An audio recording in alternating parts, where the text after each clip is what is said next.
आपका इस चैनल में स्वागत है। यदि आप इस चैनल पर नए हैं तो इसे सब्सक्राइब करें और शेयर करें और बेल आइकन का घंटी दबाएं। और तथा इनमें अगर कोई समस्या है तो ये नीचे जो फ्लैश नंबर हो रहा है उस पर आप संपर्क कर सकते हैं और पूछ सकते हैं। अभी हम लोग क्लास 10 का मॉडल पेपर में कुछ क्वेश्चंस आएंगे, उनके बारे में अध्ययन करेंगे। जिसमें पहला क्वेश्चन आया है, यदि एक वृत्ताकार चांद का परिमाप 36 सेंटीमीटर है तो इसका व्यास ज्ञात करें। हमें एक चांद दे दिया गया है, ये चांद है, अर्धवृत्ताकार है तो अर्धवृत्ताकार। हमने एक चांद बनाया, ये अर्धवृत्ताकार है, कह रहा है क्वेश्चन में अर्धवृत्ताकार चांद है जिसका परिमाप यानी कि सीधा हम लिखेंगे अर्धवृत्ताकार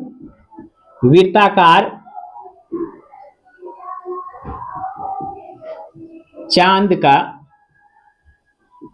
परिमाप। अर्धवृत्ताकार चांद का परिमाप बराबर 36 सेंटीमीटर दिया हुआ है। अगर 36 सेंटीमीटर दिया हुआ है तो अर्धवृत्त का परिमाप होता है 2 pi r plus r by 2 plus 2r। यहां पर है ये वृत्त का परिधि बटे 2 और प्लस व्यास, यानी यहां से यहां तक का परिधि और ये व्यास। इस परिधि को ये 2 से 2 कट जाएगा, बराबर कितना हो गया 36। 22/7 पाई का मान हमें लेने के लिए कहता है 22/7। हमने 22/7 लिया, गुने आर का मान तो हमें दिया नहीं है, हम लोग डायरेक्ट आर लिख दिए प्लस 2r बराबर 36।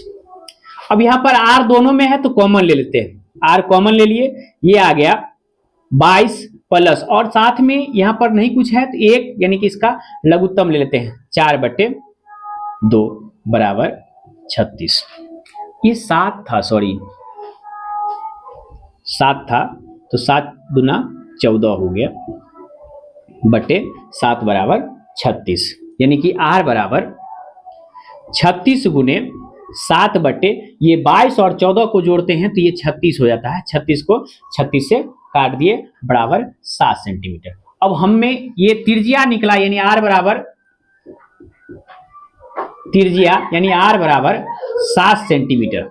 अब हमसे पूछता था क्या चीज, इसका व्यास ज्ञात करें, तो व्यास बराबर 2 गुने त्रिज्या होता है, अर्थात 2 गुने 7 सेंटीमीटर बराबर 14 सेंटीमीटर इसका व्यास आया, यानी यहां से यहां तक आया इसका 14 सेंटीमीटर आंसर। चलिए अगला क्वेश्चन में चलते हैं, लेकिन उससे पहले आप लोग इसको ज्यादा से ज्यादा शेयर करें अपने दोस्तों को, जिससे जो 10th में पढ़ने वाले अभी जो छात्र हैं उन्हें ज्यादा मदद मिल सके। तो दूसरा क्वेश्चन आगे है, कहता है 21 सेंटीमीटर त्रिज्या वाले वृत्त का एक चाप केंद्र पर, यानी कह रहा है 21 सेंटीमीटर त्रिज्या वाला एक वृत्त है,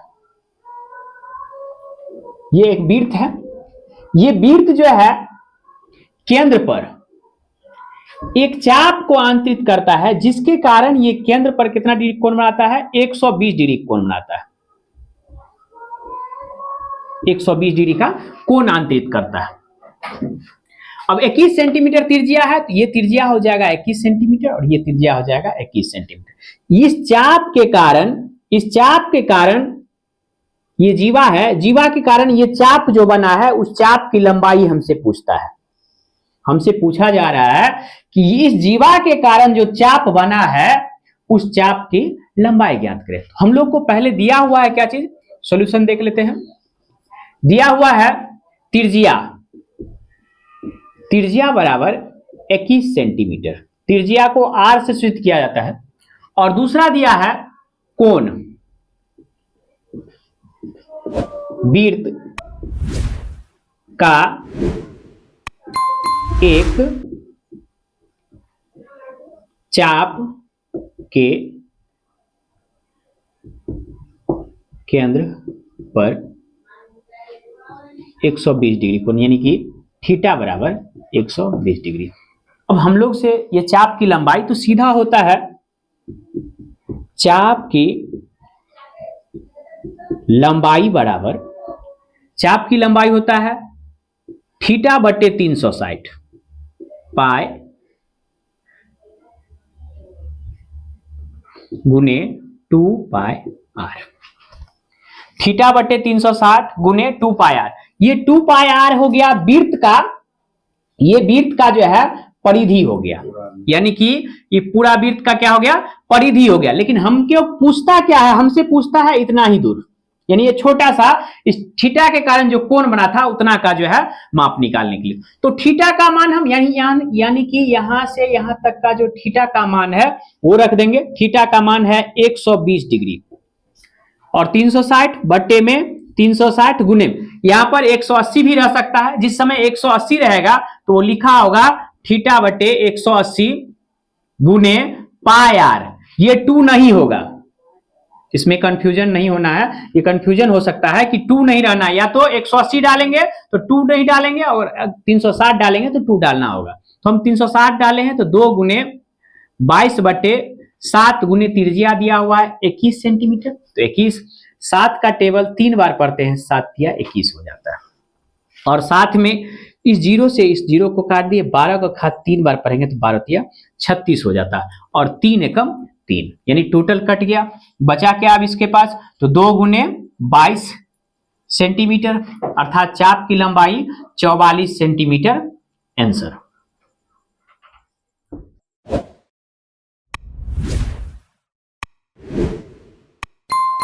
इस वीडियो को ज्यादा से ज्यादा शेयर करें ताकि जो पढ़ने वाले बच्चे हैं उन तक पहुंच सके। तो हम लोग अभी इसी मॉडल पेपर का जो है अगला क्वेश्चन है प्रायिकता से। ये प्रायिकता ज्ञात करने के लिए कहता है। किसका प्रायिकता कहता है, कहता है एक पासा को फेंका जाता है, पासा फेंकने के बाद 3 से ऊपर आने वाले, 3 से नीचे की बात नहीं कर रहा है, 3 से ऊपर, 3 से ऊपर हो सकता है 4 आए, 5 आए या 6 आए, 3 से ऊपर आने की प्रायिकता ज्ञात करें। तो हमें पासा में क्या क्या होता है, पासे पर प्रदर्शित अंक बराबर, पासा पर कौन कौन सा अंक रहता है। पासा आप लोग लिडो खेले होंगे, एक इस तरह का बॉक्स रहता है, उसमें यानी घन के आकार का होता है।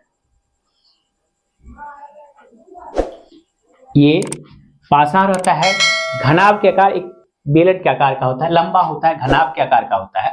इस पर क्या होता है कि फेंकने पर इसमें 6 अंक लिखा होता है। पहला पर लिखा होता है जैसे 1 2 3 4 5 और 6 अंक होता है, यानी 1 2 होगा लिखा हुआ है, 3 होता है, 4 होता है, 5 होता है और 6 होता है।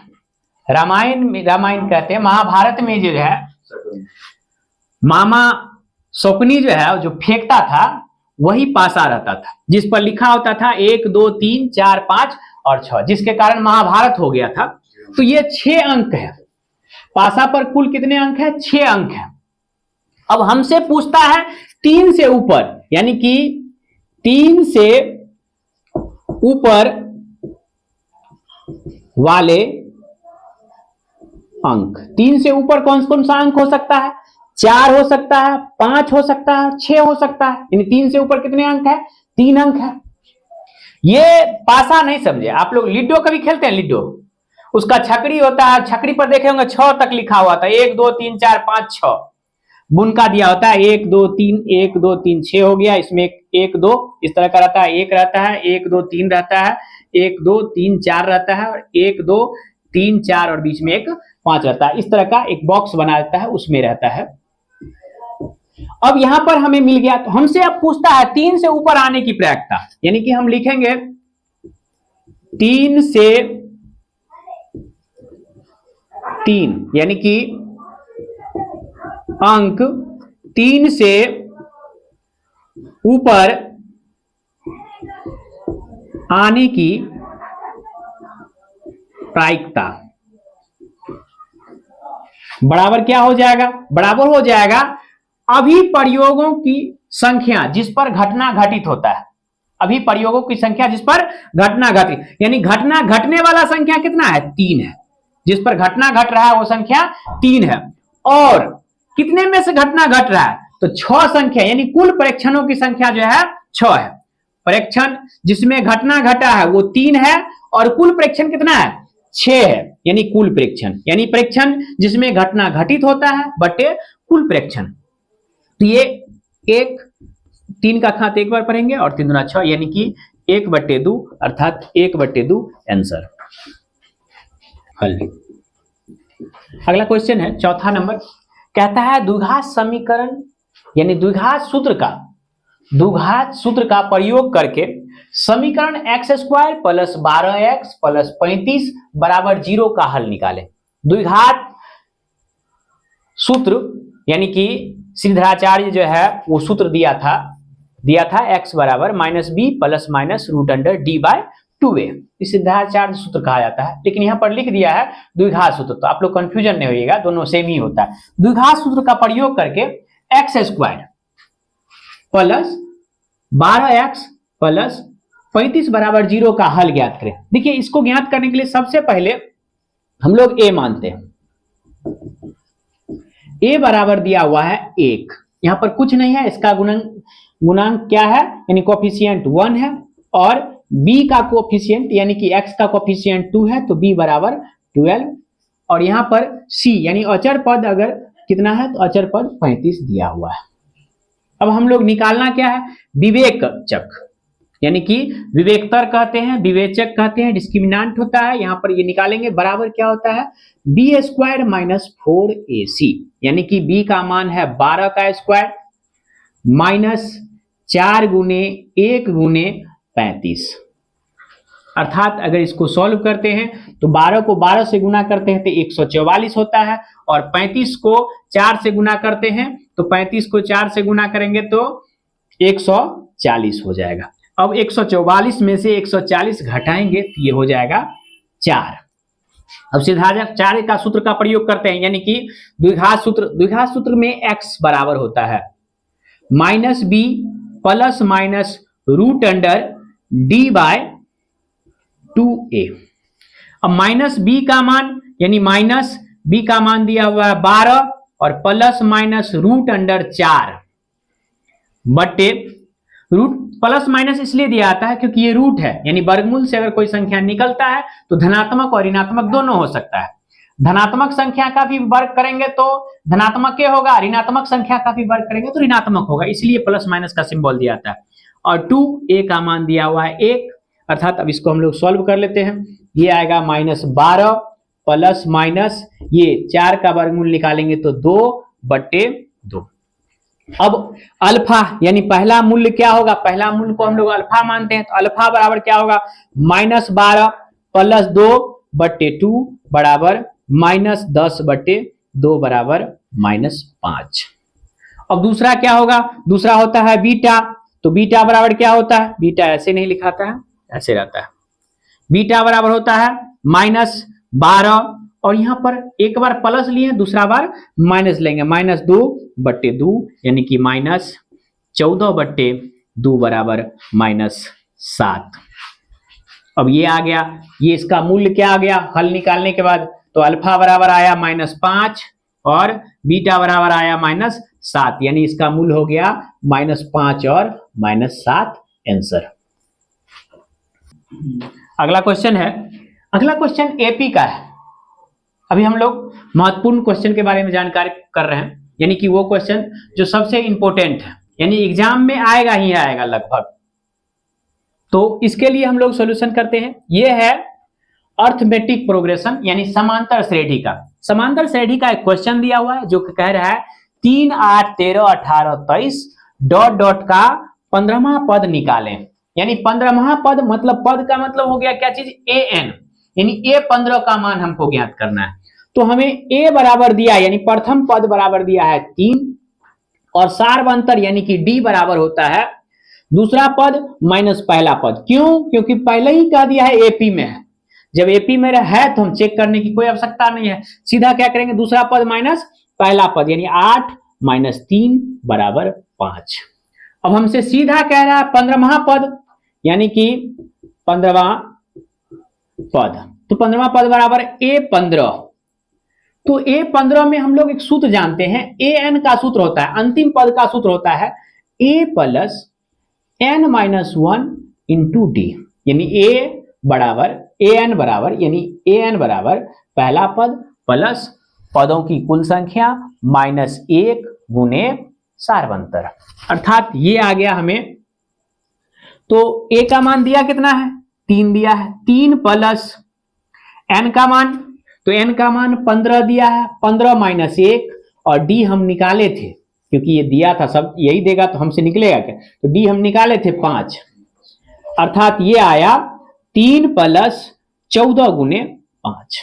अब इसको हम लोग गुना जोड़ कर लेते हैं, तो 3 14 का घात 5 बार पढ़ते हैं तो 70 होता है, बराबर 73 आंसर, यानी 15वां पद कितना हो जाएगा, 73 हो जाएगा, 15वां पद 73 हो जाएगा आंसर।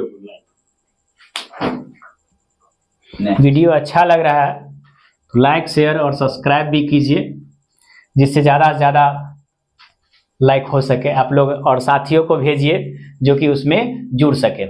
चलिए अगला है निर्देशांक ज्यामिति का दूरी फॉर्मूला पर सूत्र है। निर्देशांक ज्यामिति में कहता है बिंदुओं 0 0, कोई भी बिंदु अगर 0 0 होता है तो क्या होता है, मूल बिंदु होता है, मूल बिंदु है ये दिया हुआ, यानी 0 0 और 36 15 के बीच की दूरी ज्ञात करें। यानी कि हम लोग एक ग्राफ लेते हैं, ये एक रेखा है जिसका निर्देशांक 0 0 है, और ये पॉइंट A है और ये पॉइंट B है जिसका निर्देशांक जो है 36 और 15 दिया हुआ है।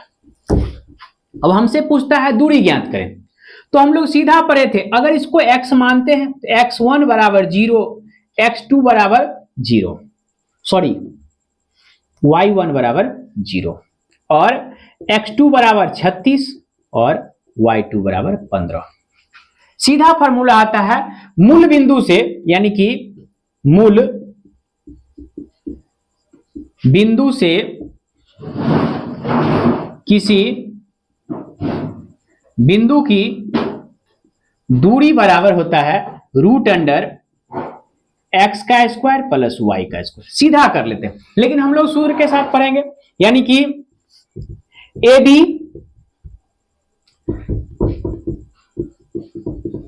कहिएगा AB कहां से ले आए सर, इसमें था ही नहीं। AB एक रेखा था, जिस रेखा के बीच के हमको दूरी ज्ञात करना था, वो रेखा है AB की दूरी बराबर root under x2 minus x1 का square plus y2 minus y1 का स्क्वायर, ये सूत्र है। अब हमें x2 दिया हुआ है 36 माइनस 0 का स्क्वायर प्लस 15 माइनस 0 का होल स्क्वायर रूट अंडर। अब यहां पर देखिए ध्यान देने वाली बात है, 36 और 15, 36 और 15 में दोनों में कुछ नहीं है, यहां पर बस हमें ये 36 का स्क्वायर सीधा लिखना था, यानी कि 36 का स्क्वायर प्लस 15 का स्क्वायर। आप लोग को याद होगा 36 का स्क्वायर और 15 का स्क्वायर, और नहीं याद है तो सीधा क्या करेंगे 36 गुने 36 कर लें, तो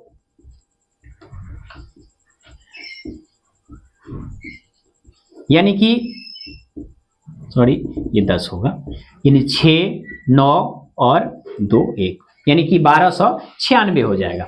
36 को 6 6 36, हाथ में 3, छतरी का 18 3 21, और छतरी का 18 का 8, हाथ में 1 3 3 9 1 10। अब दोनों को क्या किए, जोड़ दिए, यानी कि रूट अंडर 1296 प्लस, अब 15 का भी स्क्वायर करेंगे, जनरली 15 का आप लोग अब स्क्वायर कर लीजिएगा, 2 बार गुना कर लिए 225 होता है।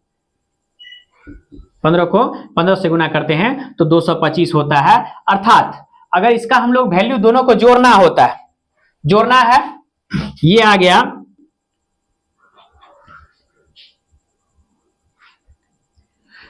6 5 11 के 1, हाथ में 1 9 और 2 11 1 12 2, हाथ में 1 और 2 2 4 1 5 और ये 1, यानी कि रूट अंडर 1521।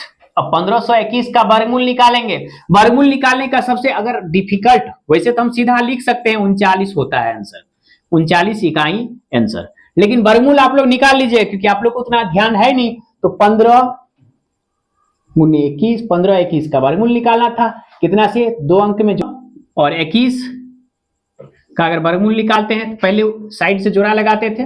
अब जोड़ा लगाने के बाद ये 15 है, 15 मतलब 3 तिया 9 और 4 चौका 16, 3 और 4 के बीच में है तो 3 से लगाएंगे, 3 तिया 9, बच गया यहाँ पर 6, अब 2 1, यानी कि फिर 3 3 जुट जाएगा 6।